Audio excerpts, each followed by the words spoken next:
அவர்களுடைய விரல் ரேகைகளையும் அல்லாஹ் ஒன்று சேர்ப்பான். இந்த உலகத்திலே யாருக்கும் விரல் ரேகை ஒன்றாக கிடையாது. ஒவ்வொரு மனிதனுக்கும் மாற்று மாற்று விரல் ரேகைகளை அல்லாஹ் ரப்புல் ஆலமீன் கொடுத்திருக்கிறான். இந்த உலகத்திலே பிறந்தது முதல் மரணிக்கக்கூடிய இந்த உலகம் அழியும் வரை வரக்கூடிய அத்துணை மக்களுடைய விரல் ரேகைகளும் தனித்தனியான விரல் ரேகைகள். அல்லாஹுடைய படைப்பை, அல்லாஹுடைய படைப்பின் புகழை அந்த ரப்புல் ஆலமீனை தவிர வேறு யாரும் அறிய முடியாது. இந்த விரல் ரேகைகள் கூட மாறாமல், இந்த விரல் ரேகைகளுக்கு கூட குழப்பம் ஏற்படாமல் பலா காதிரீன அலா அன் நுஸவ்விய பனானா, அல்லாஹ் ரப்புல் ஆலமீன் நிச்சயமாக மறுமை நாளிலே இந்த மனிதர்களை ஒன்று கூட்டியே தீருவான் என்று அல்லாஹ் ரப்புல் ஆலமீன் சொல்லுகின்றான்.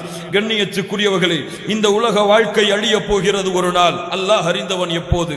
அந்த அல்லாஹுவை தவிர அந்த மறுமை நாள் எப்போது ஏற்படும் என்ற கல்வி வேறு யாருக்கும் அல்லாஹுவால் கொடுக்கப்படவில்லை. இந்த உலகத்திலே முஹம்மது ரசூல் ஸல்லல்லாஹு அலைஹி வஸல்லம் அவர்களாக இருந்தாலும் ஜிப்ரீல் அலைஹிஸ்ஸலாத்து வஸ்ஸலாம் வந்து கேட்டார்கள், அல்லாஹ்வுடைய தூதரே, மறுமை நாள் எப்போது ஏற்படும்? அல்லாஹ்வுடைய தூதர் சொன்னார்கள், கேட்பவரை விட, கேள்வி கேட்கப்படுகிறதை என்னை விட கேட்பவர் அறிந்தவர். அதாவது கேட்பவருக்கும் எப்போது ஏற்படும் என்று தெரியாது, கேட்கப்படக்கூடிய யாரின் மீது கேட்கப்படுகிறதோ எனக்கும் எப்போது அந்த மறுமை நாள் ஏற்படும் என்று தெரியாது.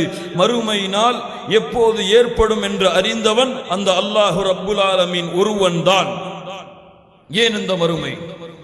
எதற்கு அந்த மறுமை? என்ன நடக்கப் போகிறது அந்த மறுமையிலே? கண்ணியத்துக்குரியவர்களே, மறுமை நாள் ஏற்படுவதற்கு முன்னதாக அல்லாஹ் ரப்புல் ஆலமீன் இந்த உலகத்திலே அவன் படைத்த அத்துணை படைப்புகளையும் அழிப்பான்.